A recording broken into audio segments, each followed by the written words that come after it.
Hello everybody, Christian from Treasure Town here, and today we're going to be speaking about the 1987 penny and the ones that you should be looking for because they're going to be worth more money. So there could be some conditional rarity, but really the focus is going to be on what's known as varieties, which is if you look really closely on the coin, you could have a feature that's viewed as more expensive, collectible, and people pay up for it. There also could be errors, which is during the striking or the actual production of the coin, as opposed to the varieties, which happen because the dies that are used to strike the coins and leave the impression, those are messed up. But let's get right into the PowerPoint presentation and explain everything you want to know.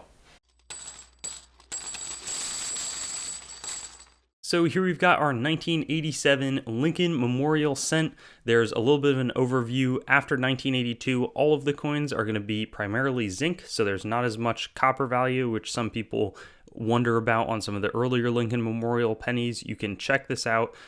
This slide, pause it if you'd like for some general info on the big varieties, a little bit of extra history, but I'm going to just get into the start where we'll talk about the conditional rarities. So it's pretty rare that you're going to find something that's valuable just because it's in super nice condition. Mint State 68 is an extremely challenging grade to obtain. You find a lot of 1987 Lincoln cents that are really nice, but often sort of the cutoff is going to be 67 for a lot of coins. In this case, it's got to be 68 with a good shot of doing better than that, because if you get a 67, you've already lost money. Over 3 billion were produced, and it's relatively recent. They were struck pretty well, so there's plenty of really gorgeous red examples, and it would have to go to PCGS to get this type of valuation. Mint State 69, though, if you have a good eye for it, $4,500, maybe you could develop your eye and try to get good at grading moderns. It's sort of a tricky game. I don't really recommend it. This one, though, is going to be our first double die obverse, and we have a few varieties to check out today.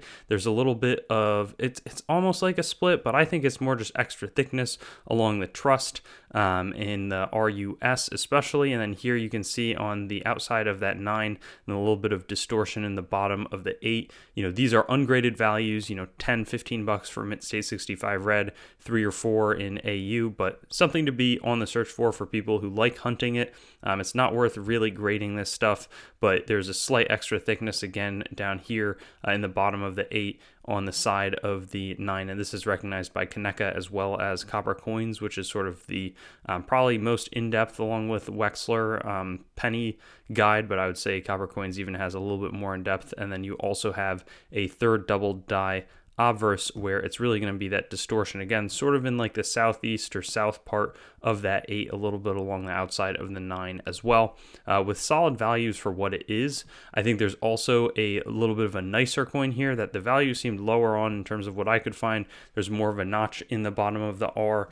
In the 9, you can see there's a little bit of separation and then stronger extra thickness to the bottom. So I think that's a nice one to be on the lookout for. And then there's also a double die reverse. Now it's not these sort of little breaks, or I don't know if that is like a clash die or something like that, but it's going to be these extra 2 knees down here.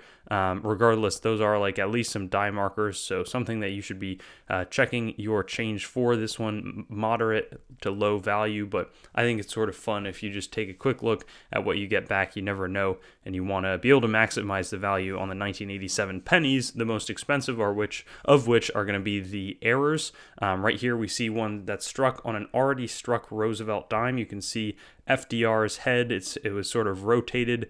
However, the dime got there. I'm not sure. It was more of a common error sort of in the 70s and 80s, especially in the 80s.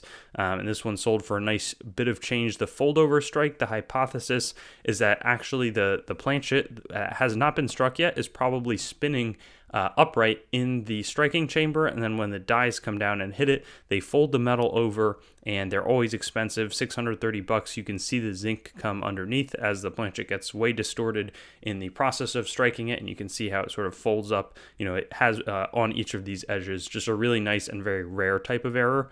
And then we also have a really attractive obverse cud die break. So die breaks often also happen on sort of the top or the bottom. In this case, it's on the side, and the dies that are used to strike the coins sometimes wear down. So a little bit will chip off or it'll crack. That's called a die crack.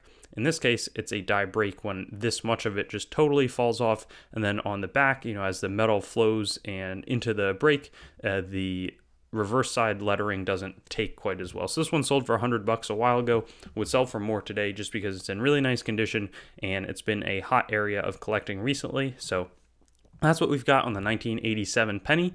Hope that this was helpful, and let me know if you've been finding any of these in the comments. Always great to hear some stories. Thanks for watching the video. I'd encourage you to like the video, comment, and make sure to subscribe to my channel. And I also have Facebook, Instagram, Twitter, and some other social media platforms. You can also go to my main channel website, treasuretownYT.com, to learn more about the channel and sort of stay in contact. I also will eventually host all of these videos on coinsmetalscards.com, which will be both news, marketplace, and coin information. I do have the goal of eventually getting pretty much every US coin, date, mint mark, denomination on the channel with a similar video to the one that you just watched, and that will likely all be hosted there. And then I also have treasuretowncoins.com, which is sort of my coin dealing wing, coin dealing only entity that is a little bit less focused on content production. So thank you so much, and I'll look forward to seeing you on some of my other videos. I also have videos that are not just the date, mint mark, denomination recap in this format, so you can check some of those out, and I'll have fun seeing you there.